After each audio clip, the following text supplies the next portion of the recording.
Hi everyone! So today let's talk about body language, or what is known as kinesics.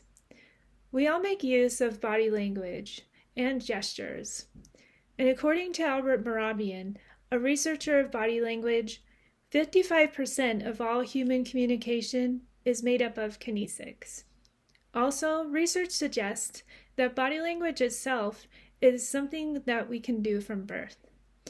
A scientist, Ray Birdwhistell, who first studied and recorded kinesic displays, concluded that babies do what's called intermodal matching, where we mimic the movements of our caregivers. Another important component of nonverbal communication is vocalics, or what is called paralanguage. In 1999, Paralanguage was described by Anderson, a researcher, as including vocal features like pitch, which includes how high or low your tone of voice is, volume, or the loudness or intensity of your voice, rate, or the speed at which you speak, vocal qualities, which includes the quality of the tone in your voice, for example, how emotional or passionate it is, and verbal fillers, or words and phrases or sounds that fill space. It is in an iconic scene from Taken, performed by Liam Neeson, that I think the components of paralanguage are best presented. I don't know who you are. I don't know what you want. If you are looking for ransom, I can tell you I don't have money. But what I do have are a very particular set of skills. Skills I have acquired over a very long career. Skills that make me a nightmare for people like you. It's clear from Liam's performance that vocal features play a big role in how we communicate messages to each other. So now let's look at the 5 different kinesic displays as described by Birdwhistell, the first scientist who studied and recorded them. Birdwhistell categorized kinesics into 5 types of displays, and vocalics can be applied to them similarly.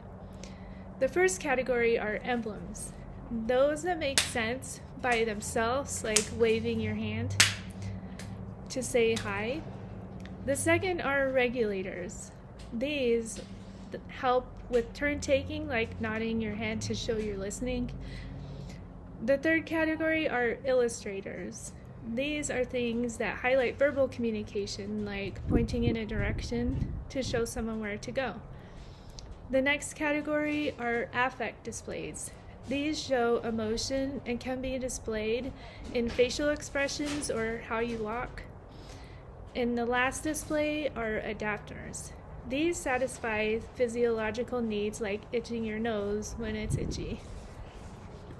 Vocalics can be applied to the 5 categories of kinesics. There are vocalic emblems. These are those that are understood out of context. There are vocalic regulators. These are those that can relate to a conversation or invite or repel a conversation. Then there's vocalic illustrators. These are those that help highlight our communication. Then there is vocalic affect displays.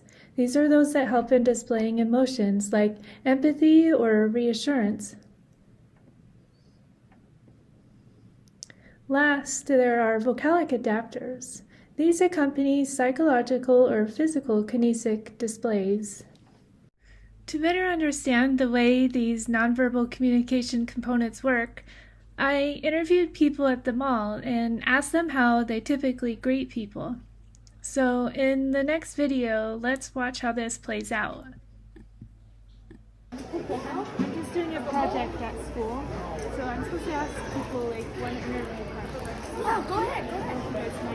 So come a little bit closer. I'm here. So what is there a certain way you guys like to greet each other? Like is there some For me, I like to walk up to someone and kind of go like that and like have a how you greet somebody. So for her, I usually just run up and hug her. But then with like with the random in person, I usually just say hi. Yeah. Like usually with new people, I like say hi or like I give out my hand to like introduce, and then I introduce myself. Yeah. All right, perfect. You guys are really helpful. Do you guys want one of these? This is really good. Kinesics and vocalics play an integral part in our lives, yet we don't really recognize when they're happening. So I hope you guys had fun learning, and I also hope that you'll share.